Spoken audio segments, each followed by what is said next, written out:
and then the system will validate and we check the value of the invoice. Then we go back to this flow, right? Just like this. So these are the criteria that the system will validate. These are all the criteria that the system, whether your e-invoice can go through that system or not, is validated or not. So number one is the format. They will have their one format for you. So your format must match with their format. Then after that, the core fields. Core fields these are the mandatory core fields. Later I will show you what are those core fields. There are 53 core fields, 53 fields. 53 fields, most of it are mandatory. And apart from these 53 fields, you will have annexure as well. You need to submit annexure if you fall under the annexure category. Then you have other information that you need to supply to this system. Okay. After that will be signature. Signature, these are okay. For under this e-invoicing era, right? Everything will go through digital signature. Okay. Once you submit the e-invoice, the portal will issue you a digital certificate. Digital certificate means something like our manual approval on the invoice. Currently, I believe some of you are still using manual signing on your sales invoice, right? This is something like this manual approved on the sales invoice. But in future, when you go through this e-invoice system, everything will go digital. Digital means that the system will issue you a digital certificate for the signature. And after that will be secondary fields. Secondary fields are those arithmetic checking. Okay, system will check all the arithmetic and necessary fields are being properly filled. Then TIN number, okay, TIN number for supplier and buyer. Then could use validate that codes within the document correspond to the official catalog. Codes, whatever. Okay, next slide please. Reference documents, what are the documents? Credit note, debit note, or refund note, or this is the invoice. All right, these are properly, required fields that you are properly filled out. Then duplicated document. Okay, if this is a duplicated document, then system will turn back to you. They will know this is a duplicated document. They will track by the reference number. So all this been done, been done electronically, digitally. So very easy to track all these errors. Arithmetic calculation, all these are checking arithmetic, your total, your tax amount, mathematical checking. Okay, so these are the validation criteria that will be gone through by the system in order to validate the e-invoice. Right? Okay, next please. Okay. This chart is more clear for the validation. Once your e-invoice is validated, you see, IRB clerk will send notification to supplier and also will send notification to buyer. Okay, next please. Okay, this is the rejection and cancellation. Okay. Once the e-invoice validated, okay, once the e-invoice validated, then if buyer has raised the rejection due to error, then the supplier must cancel it within 72 hours. So here you see this chart will show you if 27 hours you cancel this, then you have to redo again, not reissue the e-invoice. If after 72 hours the seller do not cancel it, then any amendment or any changes you have to go through CM or debit. Alright. Okay, so this is the rejection or cancellation notification. This is the notification you can go through. Okay, next please. Alright, this is interesting. What information are stored in IRB database? Once is based on the flow chart just now, you all can understand already now, right? Every e-invoices, all the data once validated, it will store in IRB database. Okay, what are those information actually stored in MRP database? Next, please. Yeah, this is a 53 required fields. Okay, from this guideline, if you have this guideline, and you turn to the appendix, you turn to the page 44. Page 44, appendix. Okay. You turn to page 44. 44, 45, page 44, 45, 46, 47, until 49. From page 44 to 49, these are 50 required fields that required by income tax department, our MRPN, you need to include in your e-invoice. Okay, then I have summarized it into 5 or 6 categories for you to simplify the information for you. Okay, the first one, general information. Basically, this is the e-invoice version. Okay, e-invoice version means that the first version, income tax will going to keep on updating the version because this e-invoicing is new to Malaysia. Then we will keep updating the version. Then our e-invoice will have to mention this is which version. E-invoice version, then e-invoice type, e-invoice purpose, business activity description, e-invoice date of reference. Okay, these are general. And then the supplier or customer information. Okay, these are, you see, supplier, buyer, TIN number. Not only supplier, you have to key your own TIN number, but you have to get your buyer TIN number also.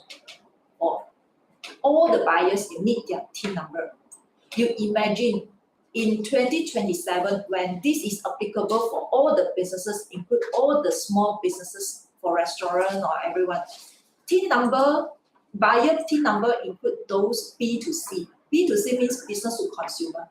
All the consumer, if they are taxpayer, if they got the TIN number, you need this information.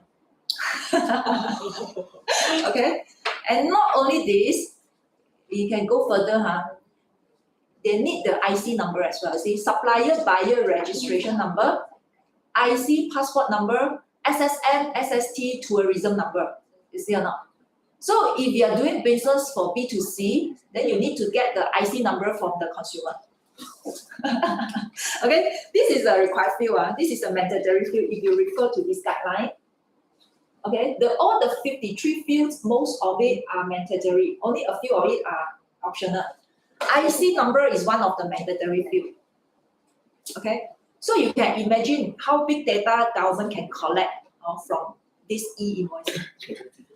After that, what do you need? Suppliers, buyers name, address, email, website contact.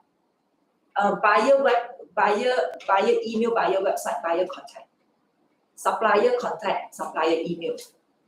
Okay, supplier email and contact are normal as usual, as our existing invoice also based on our letterhead, we will have the supplier contact and supplier email. All these are normal, but you need to include buyer's website, buyer contact, buyer's email.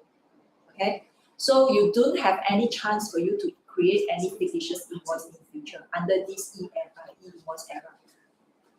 Then the supplier MSIC code as well. Then after that, invoice detail. Okay, invoice detail as usual this is normal invoice. Currency code if you are doing import export, currency code, exchange rate, product tariff code. Okay, product tariff code you need to include in e-invoice. Service category, description of product or service, quantity, measurement, unit price, discount, tax type, tax rate, tax amount, detail amount of tax exemption. Subtotal, total, okay.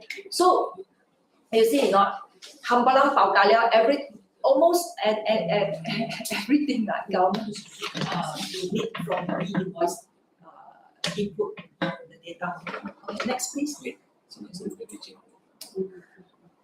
Validation by IRBM. IRB unique identifier number. Okay, this is the validation. This is generate from the system, from the system.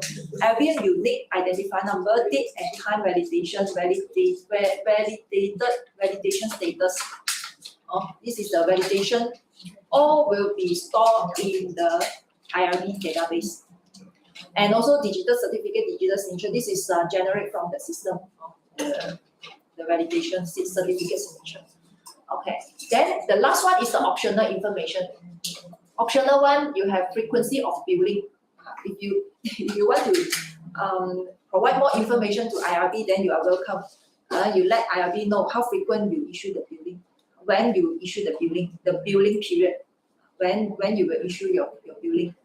Then the payment mode, supplier bank account, payment terms, amount, date, reference number. You see, optional fields most of it are relating to payment.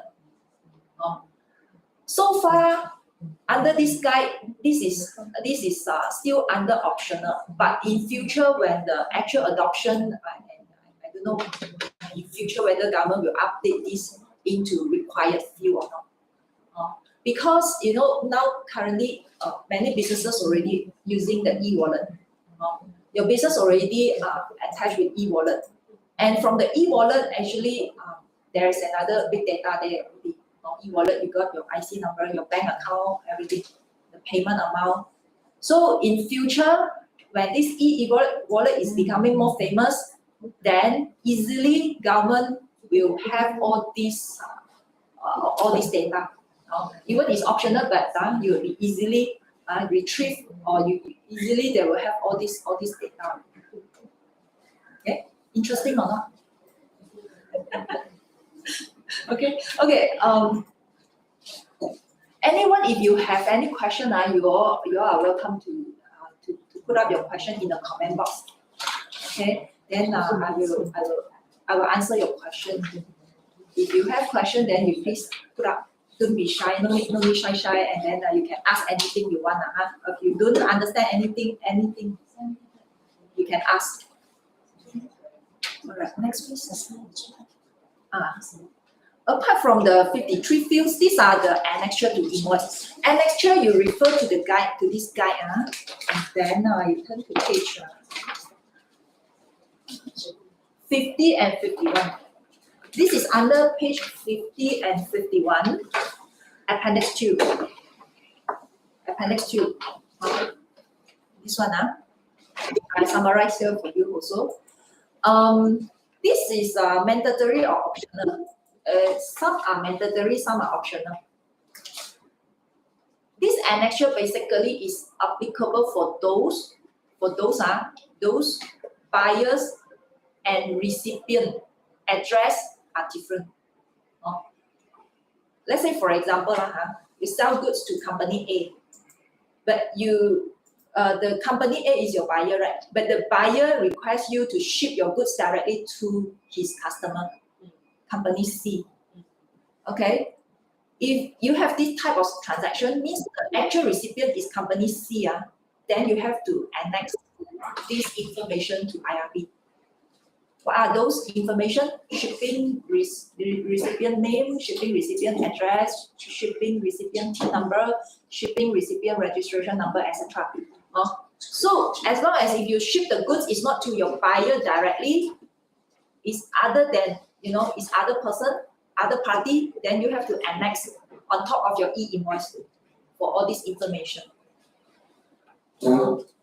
And this annexure also applicable for those doing import and export transaction. So these are the fields, or these are the additional information that you need to supply under your annexure. Next, please. Okay, so these are the information. Next.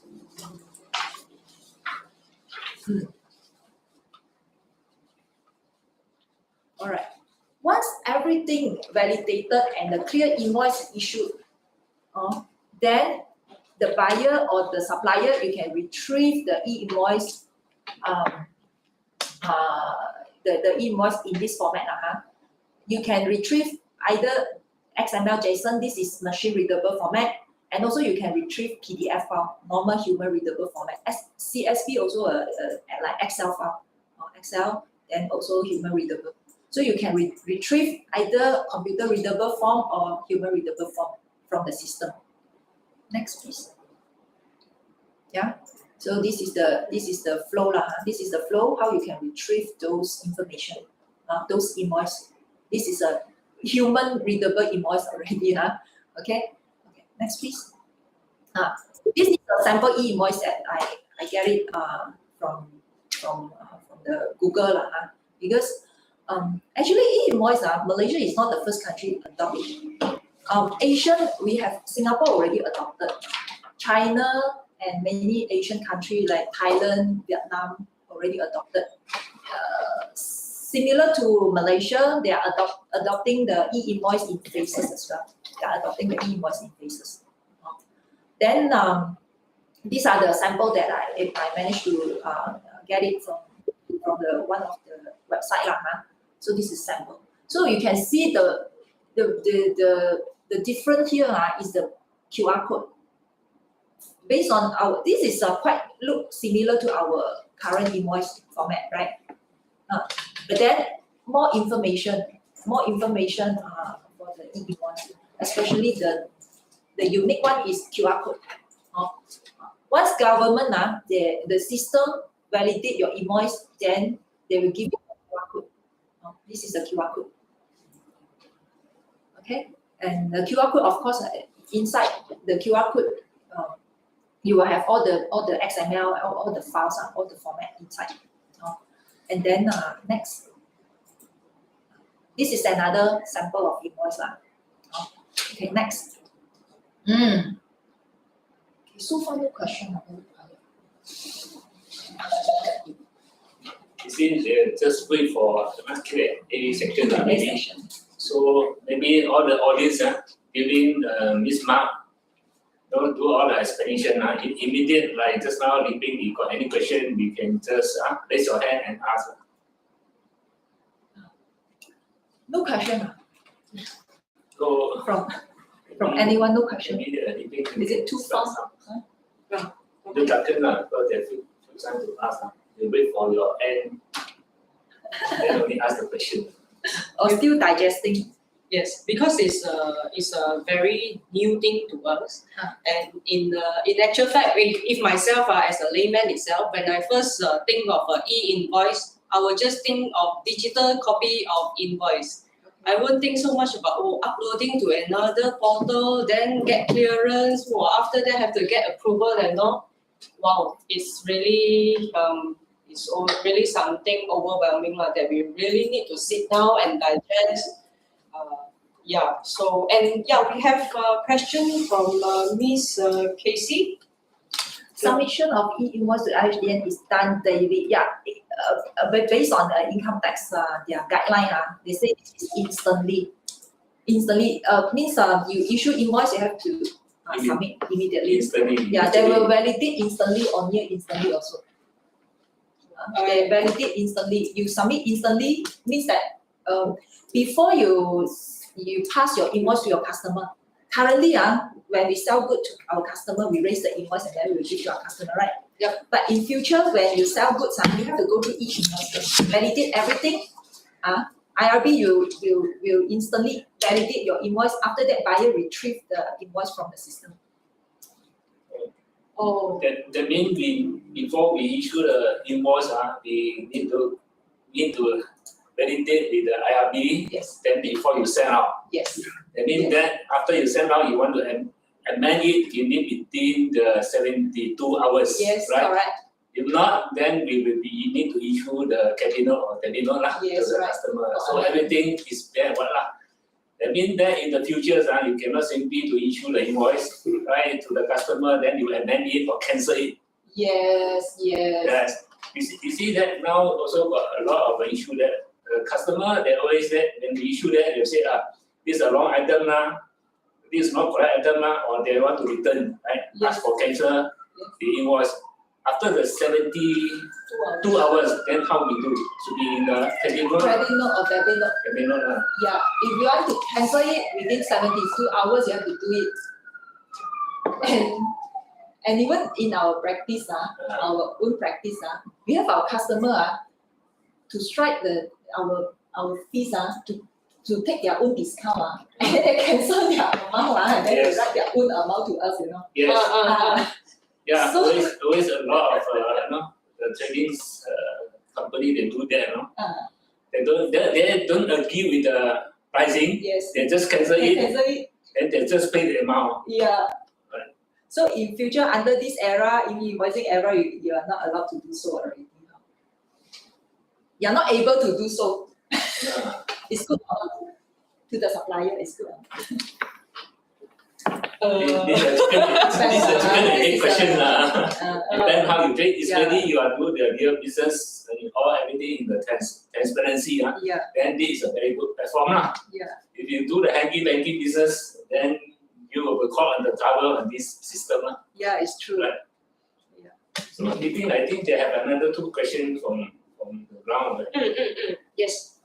Miss, what do you want to What take is the pros and cons of using my portal? All right. Pros and cons of using my tax portal for the invoice, for the e-invoice, I guess. I can say those small business, if you do not you don't want to invest in accounting software, because still have a lot of small businesses, they don't have accounting software yet. Yes. Or some they are using the POS system, point of sale for those restaurant or those selling the retailer using point of sales. Though if the point of sale is not supported by this my taxes, the API integration, then you have to use this my tax portal to submit your e-invoice, or you can save costs. You do not need to invest in accounting software. But you still need one person to key in the details lah. Yes. If it's Yes. yes. Yes, you need the people. You need one person, okay, to do the administration work for the e-invoicing. So this is save cost. I can say the pros is save cost. Then directly you can use the my portal to issue invoice. Then the cons is what? The cons is if your business is a bigger business, then of course you need your own accounting software in order for you to have a proper management of your accounting work. So of course, if you're using this my portal tax, this is only allowed for you to issue the e-invoice. Other than that, you cannot do accounts. You cannot do accounting. So you still need an accounting software to help you to do accounts. So another thing. Like that means that all like those days like GST, that means we need to be computerized accounting system cannot be manually So there's no manually invoice for this system Yeah, you still can issue manually, but then when you do submission to income tax, because they need e-invoice then you need to key in also. Still need to You need to key in, but the buyer in future buyer cannot accept the manual invoice manual already. invoice That means manual invoice there can be a performance invoice Performa invoice. Performance invoice to show the customer Yeah. that is applied that is not is the tax invoice That's not tax invoice. That is not actual invoice That invoice must be from the Yeah. e-invoicing This is really a practical problem.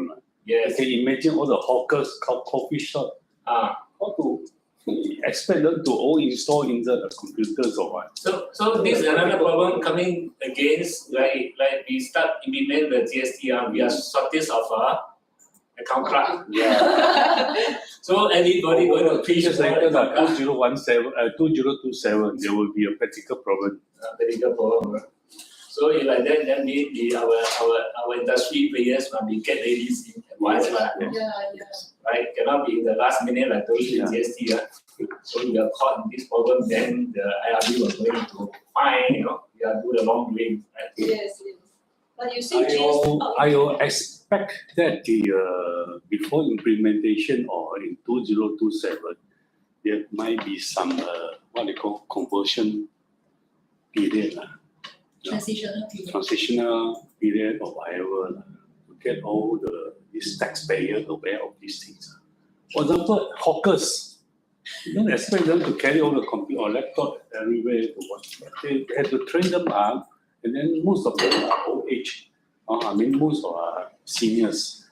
So are they able to do all this type of posting using laptop or whatever? It might be a big practical problem. That's a big challenge now, Yeah, unless challenge. they invest Yeah. in this kind of F&B system, right? But you see in the for GST or SST, if it's still you can issue cash sales, but I think under this e-invoicing, is cash sales still applicable? Yes, yes, of course. Cash sales, but you still need a but TIN, you still need a tax item TIN number. Yeah, TIN number, and not only TIN number, you need the buyer IC number, you need a lot of contact number, all those The details. information, you know. Yes, I don't know yes, how yes. practice it will go. The like. practicality of Yeah.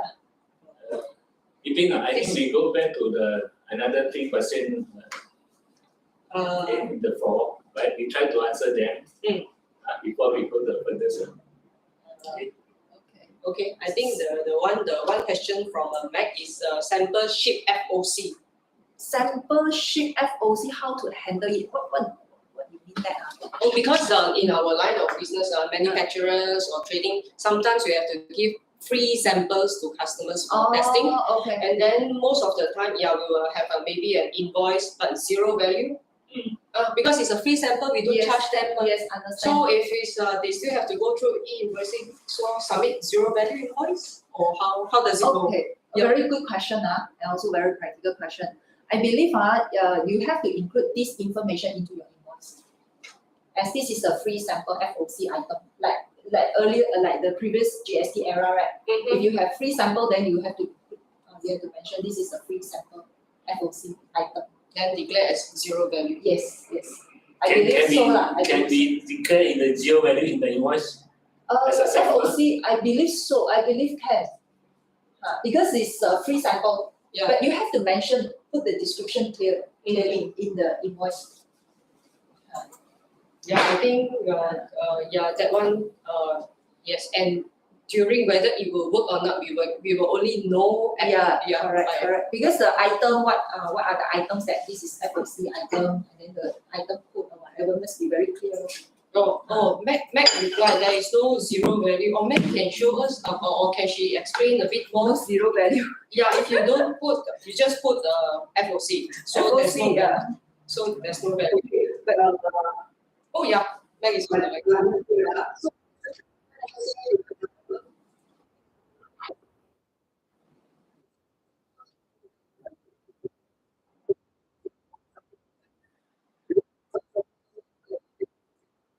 your system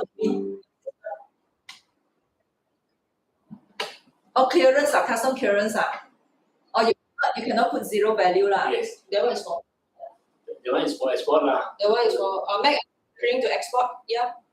For the customer.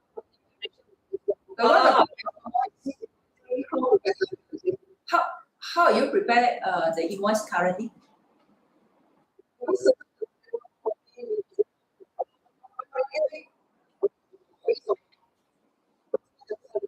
Judgment. So means that you will include RM1 in your invoice and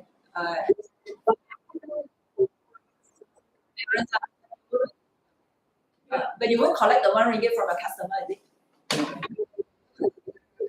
Declaration.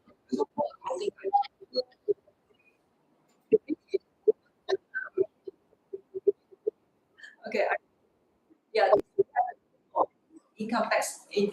When practical comes, then we have to wait for income tax. More details for IRB law. But this is a good question. Yes. Maybe we can take this question up then during the IRB to do the roadshow.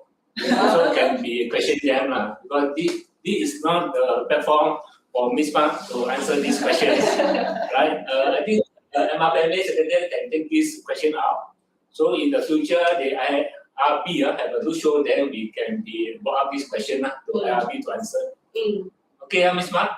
Okay. Yes. Okay. All right, thank you. The rest question maybe we leave it after that when Okay, we finish the okay, yeah, sure. We will continue with the slides first, then after that we continue with the questions. Okay. All right. So these are the areas of concern that I can think for when this e-invoicing comes in. this kind of arrangement or transactions which I think some of the businesses currently practice like this that you have to quickly get ready for this. So the first one is billing must be real time. From my experience, I still find that some businesses they do not issue invoice on real time basis, especially those intercompany transactions, like a management service or some between affiliated or intercompany they take time to issue the invoice because you still your tax filing or your SSN filing is not due yet. So you still have time to issue the billing. But when the e-error comes in, you cannot delay the billing anymore. You have to issue on the spot, issue on real-time basis. So this have to be careful on. And then the timing of invoices. Okay, this is on tax planning. Tax planning. Okay, so but this you need to have tax knowledge on this to avoid early payment of tax, because on some occasion actually you do not you issue invoice. Let's say you receive advance from customer. Let's say you sell goods to your customer, especially those export one. You somehow for security you have to collect the security deposit, right? 30%, 40%. But in that case some of the business how they issue invoice to collect the deposit, So in future you have to think twice whether you want to issue the invoice to collect this security deposit, or you have to create another document. Because once you issue the invoice to collect the deposit, then you have to submit for the e-invoice. So once you submit the e-invoice, there's a record. How it will track in the income tax record whether they record it as revenue or they have some place for you to state this actually is not a revenue yet. This is your advance payment or something like that. I'm not sure whether they have available or they have such a field for you to fill up. Okay, so these are especially for those collect in advance. But talking about this receive payment in advance, if you are providing services, no matter what services, as long as you are providing services, you are not selling goods. But if you receive advance from your customer, you have to pay tax first. I know how many of you alert about this. Let's say you are doing a beauty salon. Beauty salon, you will ask your customer to sign package, right? You ask your customer sign package, and then you will ask the customer sign package, but then your services, you do all the beauty the actual service, you can redeem it progressively. But by the time when you collect the money for the package from your customer, okay, even though after that there's the service you provide progressively, but you have to pay tax in advance. Whatever amount you collect, you have to pay tax first. This is on service rendered. When you receive payment in advance for any services you provide, you have to pay tax. But in accounting, you cannot recognize this as your revenue yet. Correct. Because your actual service you are not provide yet. You are not you're not doing the salon. Your staff is not doing the work yet. So your cost is still not incurred yet, right? So you cannot recognize that advance as your revenue. So in future you have to take very careful about all this, especially when the tax treatment and the accounting treatment they are different. So how do you to facilitate this into under the e-invoicing era? Still have a lot of practical problem. Yes. Okay. So revenue recognition and actual invoice, this is what I have mentioned just now. And then the manufacturer. Okay. I believe many manufacturers are online. Oh yes, manufacturers. Then the goods delivered out. All right. There's a accounting rules. Your revenue is recognized when your goods you delivered out. in accounting jargon, we call it risk and reward transfer, or the control pass on to your customer. Control means that the control of the goods you pass on to your customer. By that time, you have to recognize it as a revenue. So, but on some occasion, maybe the supplier may not invoice, may not issue invoice according to what the control is passed on. So there is a timing difference also. A timing difference. So in this kind of timing difference, you have to beware also when the e-error comes in. So to avoid early payment of tax means you issue the invoice according to the revenue recognition. That is the best. Okay, and then the invoice accounts posting. Okay, invoice accounts posting. You see, every invoice will be captured under this e-invoice. The invoice include what? When you sales. Okay, let's say you are manufacturer, then you have the, after you manufacture, you got the residual, the scrap, to scrap. So the scrap you want to sell scrap, or your some of your inventories cannot sell already. You put it for so long and then cannot sell. Then at the end you want to scrap it, sell it to scrap, as scrap, dispose as scrap. So this also you have to issue invoice, right? But in accounting posting, this kind of transaction, you won't post it to revenue, right? You won't post it to revenue. You post it as a sale of scrap or whatever, or other income. Or another example is sales of fixed asset. You dispose of your motor vehicle, or you dispose of whatever your fixed asset.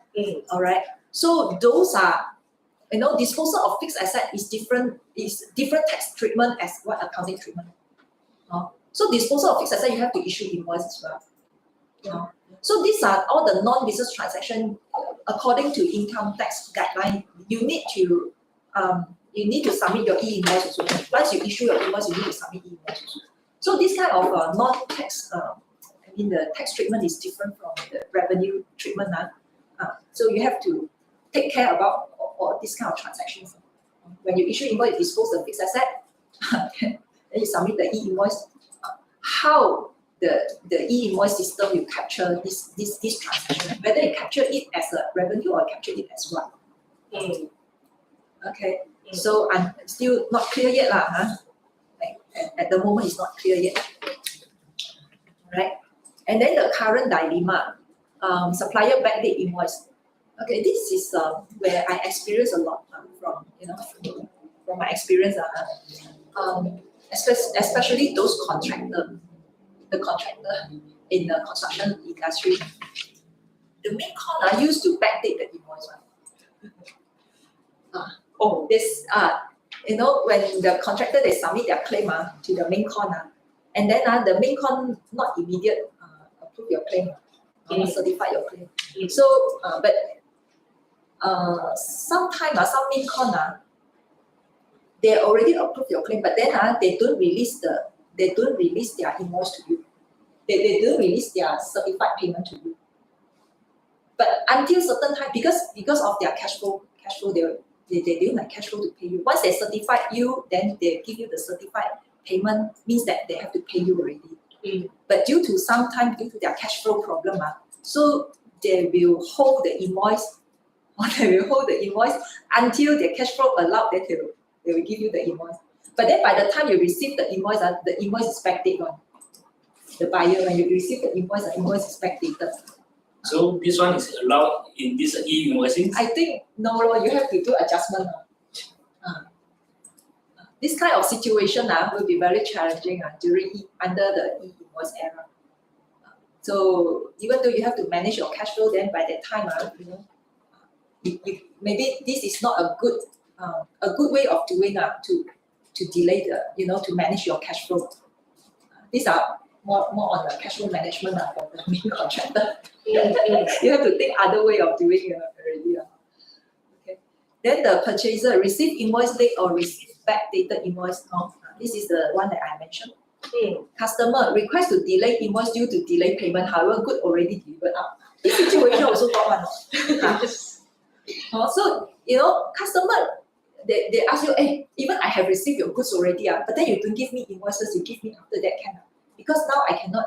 I have quota. I have a target to make payment within this month. So quota already full already. Normally they will ask for a bill for next month, The next month. the next month. So is it also very normal to your industry also? Yes, right. This happens. So you have Happens, to. because the one be a longer term, they always end month, they always ask for the next month's invoice. So this one can be happens, or this again the regulations. Of course, of course, this is a problem, This is a problem. So I think starting from now, you have to adjust it, slowly. Adjust it. Have to find a way Have to to find- manage this one. Yeah, to have a more appropriate cash flow management, Maybe this management is not applicable already under the e-invoicing era. And then those are prepare accounts only once in a year. Many small businesses they prepare accounts once in a year, right? Yeah. Those supervisor or those So under this e-invoicing, that's possible. you still can do the accounts once in a year, but then your invoice must be real Time time. of day. So that's why Invoice have to be real time. the real time, you have a question then what happens if the submission not done daily? Possible if submissions are next day or end month. Then I'm not sure how the government will implement it for the small business now. But is But there how about the SME, like the SME, no, this one? based on the guideline, based on guideline, yes, you have to submit instant. instant, that means it's no Because- overnight invoicing, It should be in that way because your buyer is waiting your invoice. Yeah. Buyer is waiting your invoice to capture as their cost. the cost at their account. So there is no grace period being mentioned in the So far, based on the guideline, not mentioned. not mentioned. Not mentioned. In future, I'm not sure whether the The grace period, but however, how based to their regulations, so we must be submit the e-invoicing instantly as current as based on the existing guideline.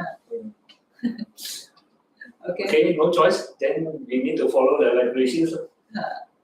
Then Lazada, Shopee, Lazada, Shopee now as a consumer I buy from Lazada, Shopee some supplier they don't provide invoice. Some of them. But most But now, yes, now they you have need, the you need to download the invoice. The Shopee provide the invoice, but without the company names. correct.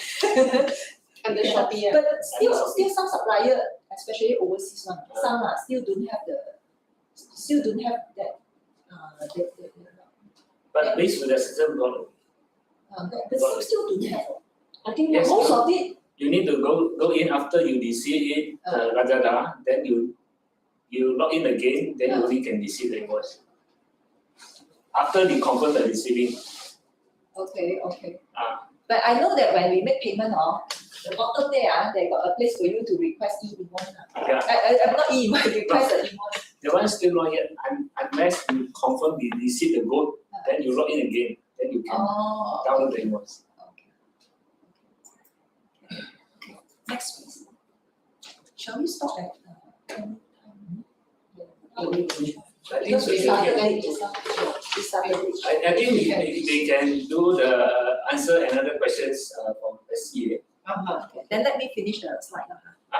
I Need still the have, slide. I still have some. Okay, get ready for e-invoice, alright. So up to here, I hope that most of you have an idea what e-invoice is, how this e-invoice works. And now is the time for you to get ready on how you get prepared for this e-invoice. So you also understand types of e-invoice. Basically, you have invoice, credit note, debit note, refund note, this which you need to upload to the e-invoice system. Okay, and you also understand now those 53 fields and the annexure information that you need to upload, that you need to provide this e-invoicing information. Then if you look at the 53 fields itself, then you will know maybe some of the fields or most of the fields currently in your accounting software you are not available yet, or some of the fields are not in your master file, like TIN number, the digital signature, or the unique identifier number given by the IRB. So these fields are not in your existing accounting software master file yet. Then, if you are using ERP or SAP, then please you have to get ready now to ask your IT people to start design for it. Because once you have any amendments on SAP, I think this is a very big project. You have to add in any fields or anything, then maybe this will take time. So you have to get ready for all the fields. Again, I highlight again those fields. You can refer to page 44 to 51 with all the 53 fields and the annexure. Then you check your current system, especially you are using SAP or ERP. You check the current system. What are those fields is not available in your master file? Then quickly coordinate with your IT people. Then to start coordinate how to put it in. All right. Or else you can wait until, I think maybe now it's too early, but you can get early preparation. Maybe you can wait until quarter four 2023. Because IRB announced that quarter 4 2023 they will come up the software development kit for the software house. So maybe you wait for that development kit, then you can start do some work. At this moment you have a basic idea first, basic knowledge. Okay, next please. Similar to buyer, the previous one is account receivable master file. Of course, this will affect your accounts payable master file as well, because you are buyer, same field will apply for the accounts payables. Okay, next please. These are the readiness e-invoice. This is I retrieved this from the guideline, income tax guideline. Also, income tax has also remind us to equip personnel, equip personnel with necessary capability to adopt the overseas implementation e-invoice. Okay, you must have this personnel which is capable to do the e-invoice, to implement the e-invoice, not to do the e-invoice, not to get ready for the e-invoice. Determine availability of data sources and structure, current IT capabilities. Then review current process, issue, transaction documents. Okay, next. All right. This is the API I draw a simple chart. Business supplier, if you're using ERP or SAP, or you can get one from the market which is compliant to LHDN requirement. Then you know very things like SQL, AutoCount, they are very aggressive. These two software we've been using for many clients, and we are very trusted with these two software, SQL, AutoCount. Both are very good software, and they are so aggressive when income tax they have any updates. So their system they will fully comply to the IRB requirements. So choose those software which is compliant to the government system. They are compliant to their rules and regulations. To reduce your headache. Otherwise, if you use those are not compliant, then you will be very headache. Okay, or else you use the My Invoice portal, because this I've been repeating for many times. I'm repeating this because this is the early preparation that you need to be aware. This really need to be aware and to start to get ready. Okay, next please. So this is the system integration, master file, customer master file, invoice format.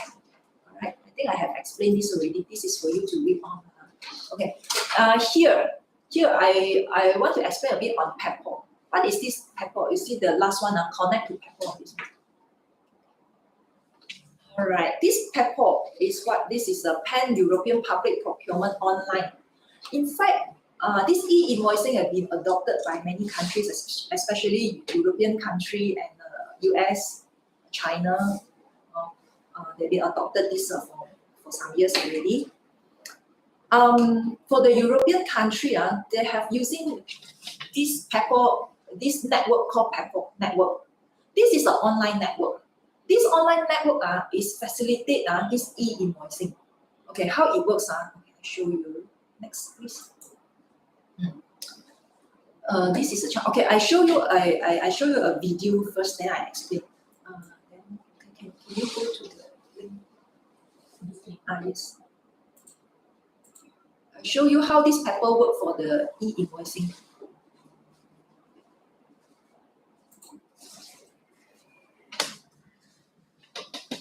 Okay, then scroll down. Scroll down. Then the video. Play this video. The right hand side. I'm not sure whether got sound.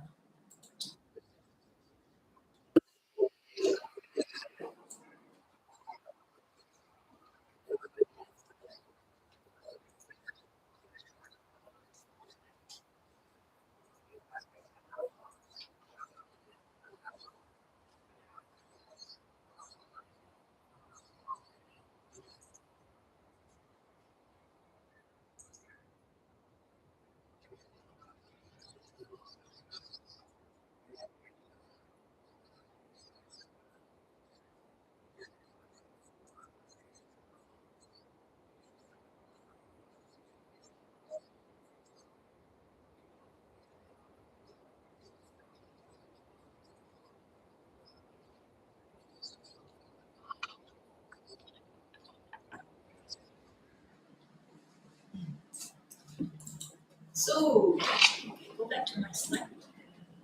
Picture.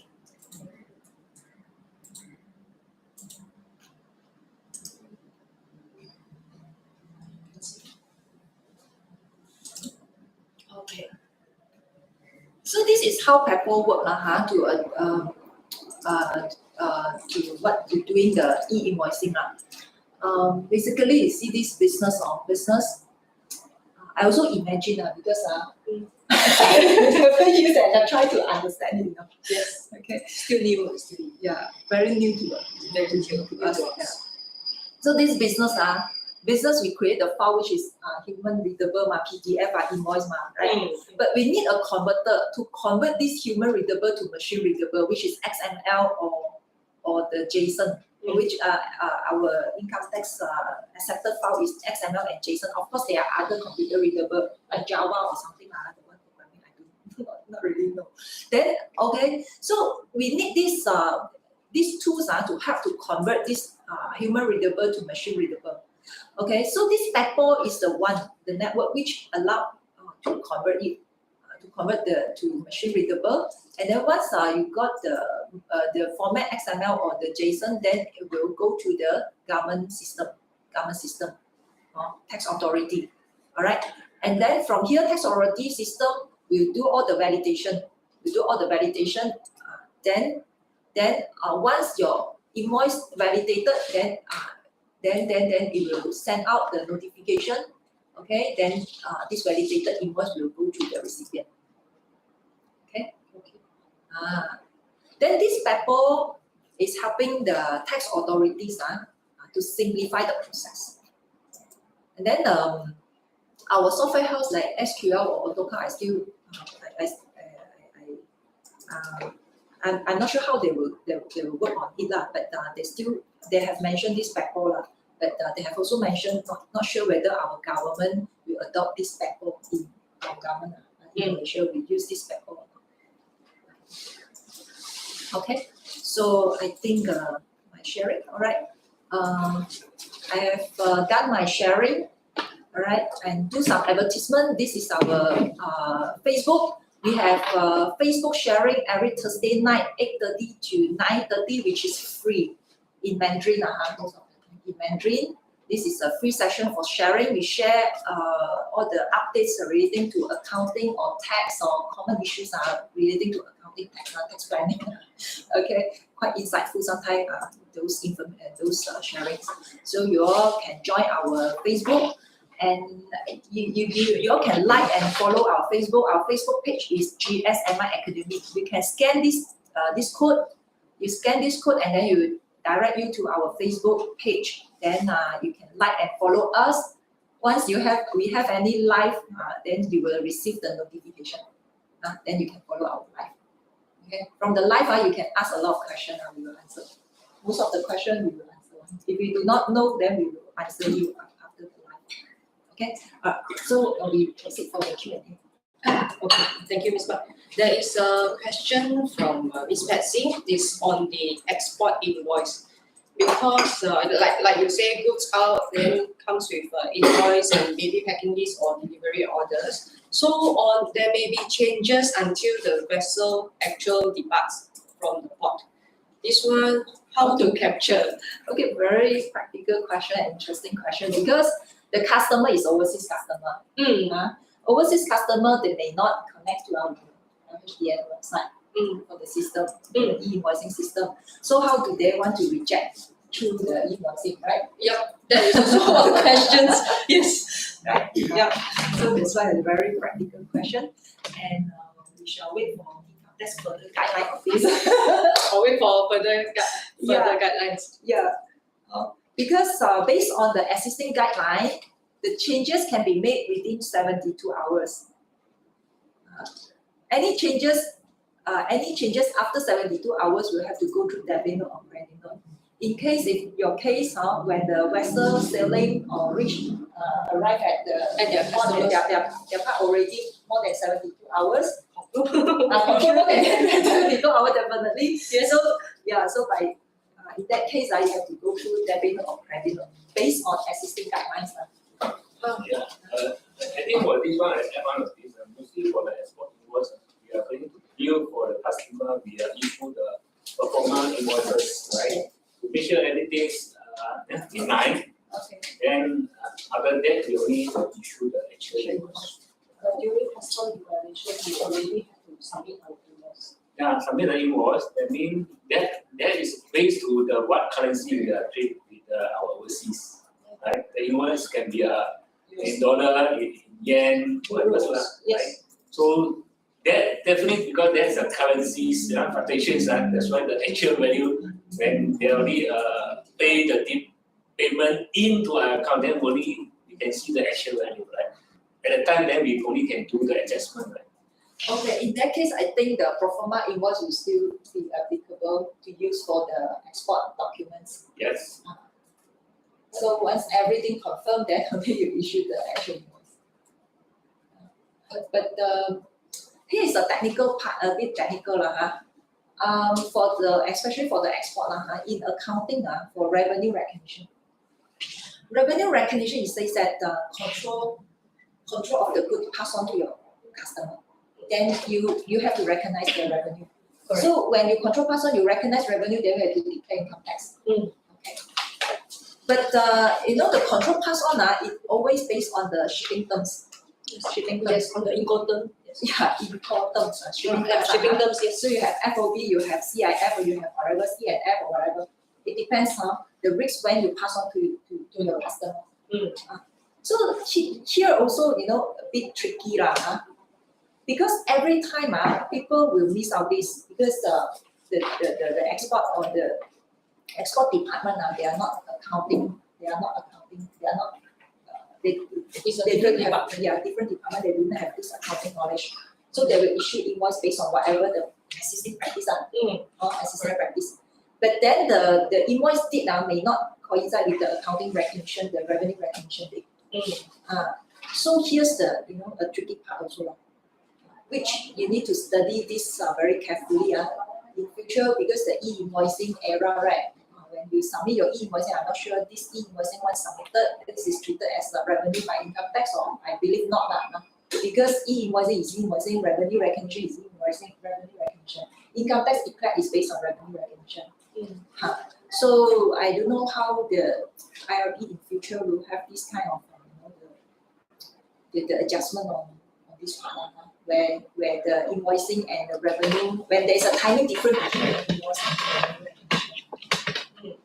If we can, if internally operation side, we can do it, issue the invoice exactly the revenue recognition date, then it's perfect.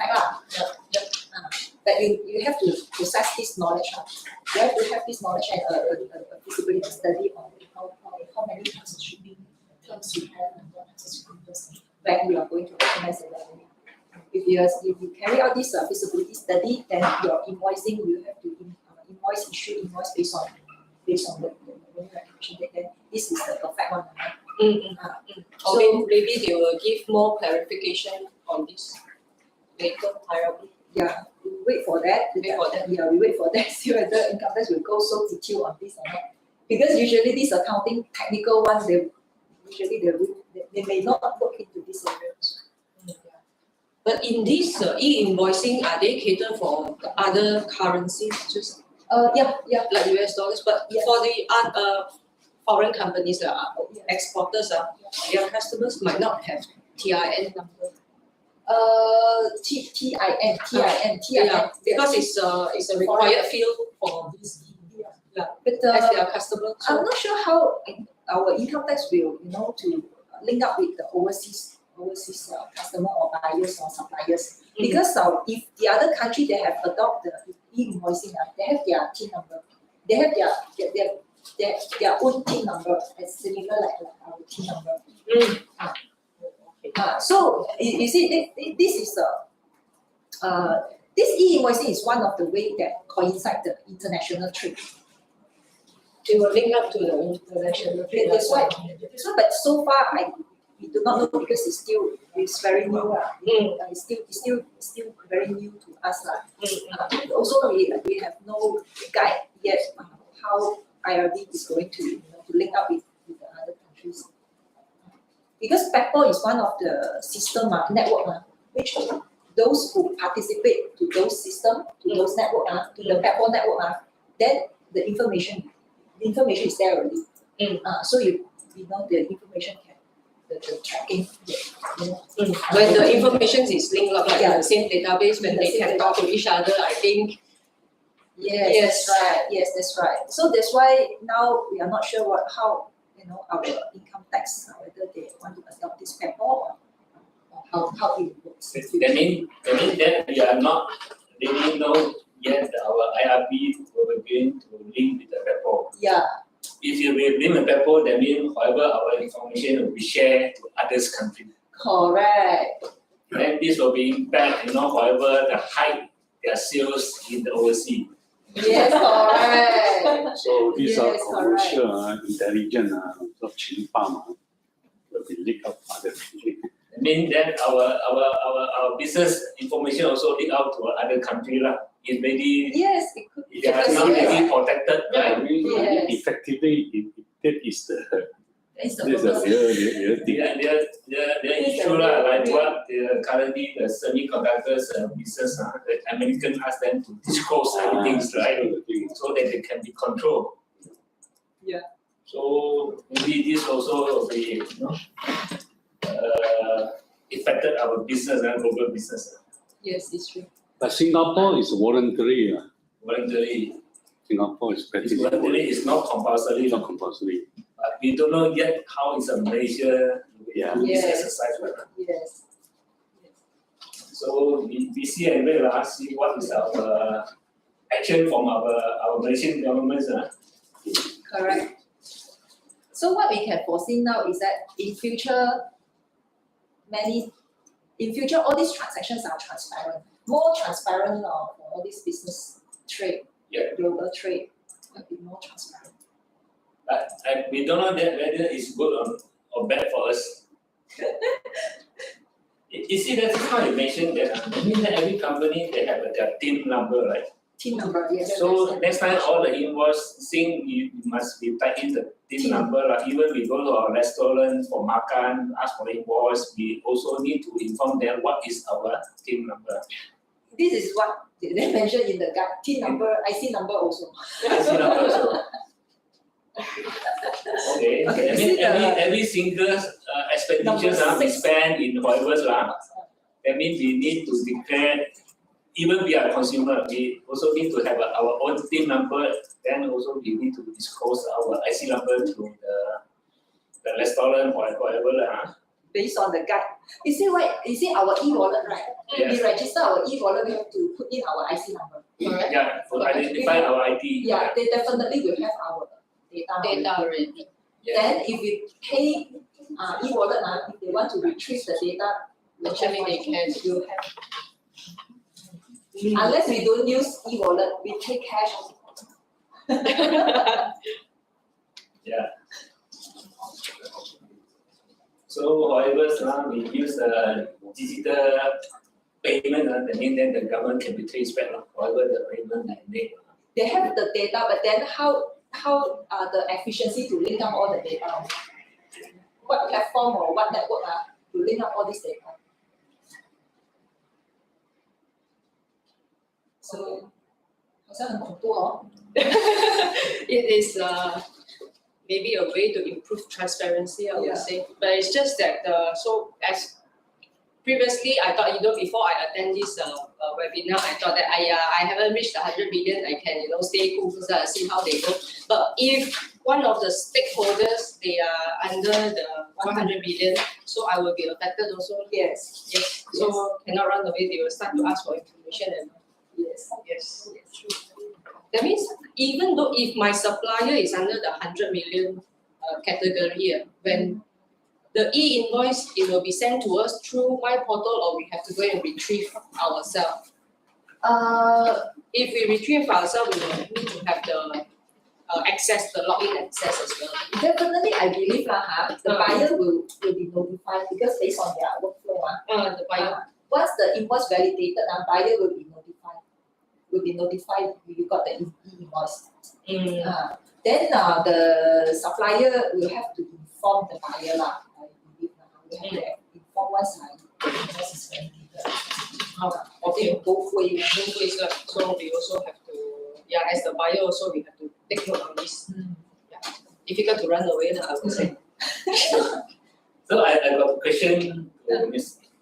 Ma about this e-invoicing implementation's timelines, right? So I think the giants company revenue above 100 million will be start implement 1st of June, right? Yes. So how about the SME when we do the business with this giant company? So they mean that they already start implement. How about us? We are not yet implement one. How we are going to link with them the invoicing? Because is it they will ask for your TIN number, will ask for your SSN whatever number That means that then you have before to the provide. implementation, before the 1st June, all the company must be apply the TIN number.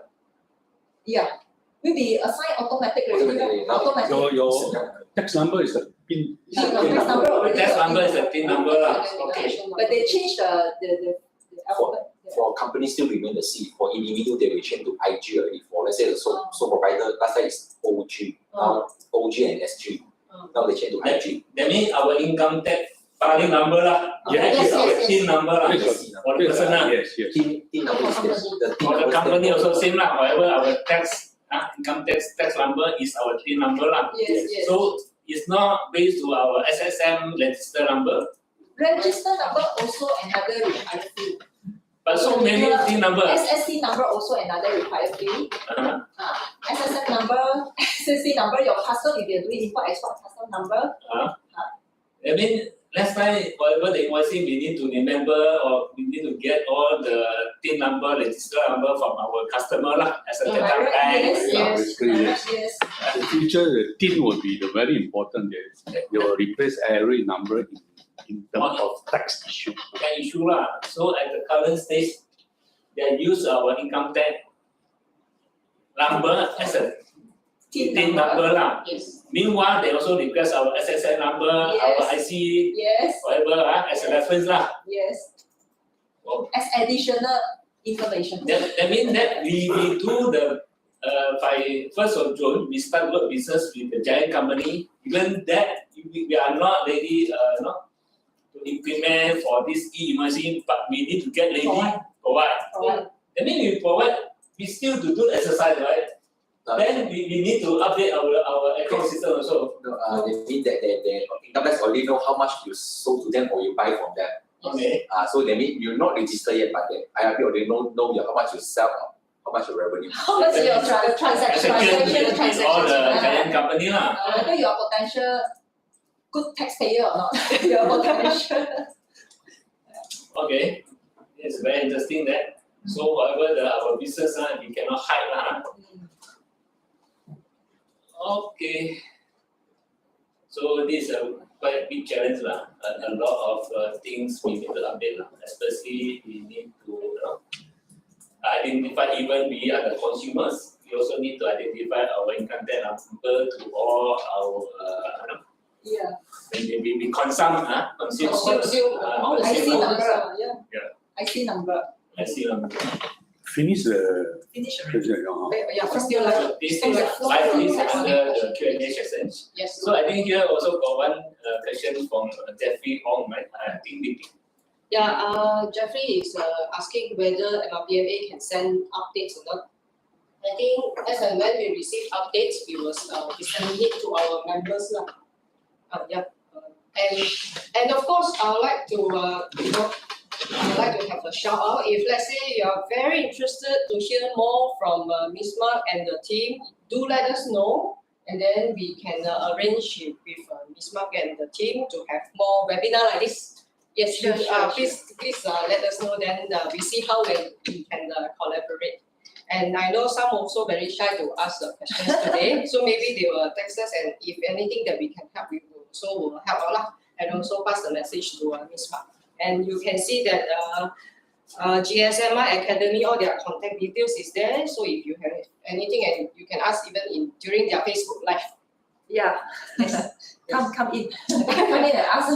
Yeah, I think We like questions. Yeah, I think here all the MRPMA's members or MRC members, if you need further questions or you want to have private questions to Ms. Ma, so I think the slide here to show that is a WhatsApp number 016-391-5348, right? Yeah. You can direct to question to Ms. Ma. Maybe Ms. Ma can be assist them.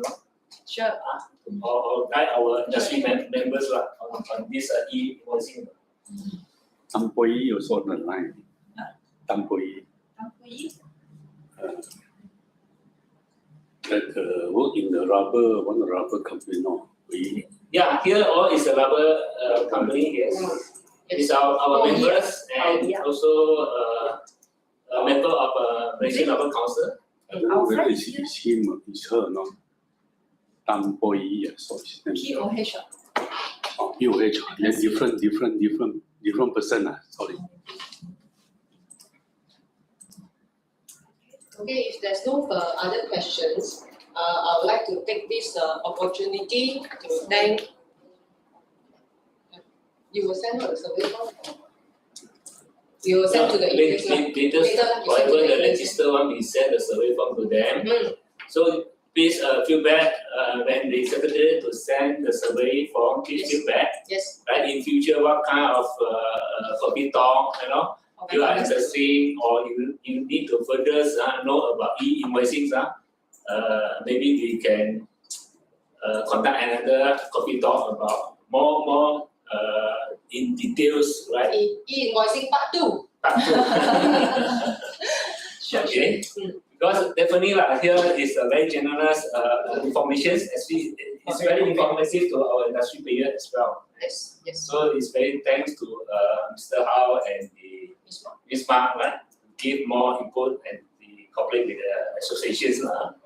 So I think in the future we can work out something about the account issue or others or tax issue, whatever.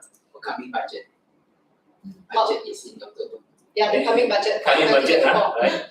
Okay, maybe Mr. Singh also can talk about the coming budget. Qualified. Not qualified. It's okay, we can be share on this. Hopefully this will be benefit to our industry player as well. Okay. Okay. On behalf of MRPMA, I would like to thank everyone for their participation. Thank you, GSMI Academy, Ms. Mark, Mr. Hao, and the team, Mr. Siu also. Thank you, and thank you everyone for your time, and we will see you in the next webinar or coffee talk session. We have another one at 3 p.m. on branding and marketing. So if you haven't signed up, you can just ask us on the Google Meet link. We will be there. Okay, see you. Thank you, everyone. Thank you. Thank you. Thank you. Thank you.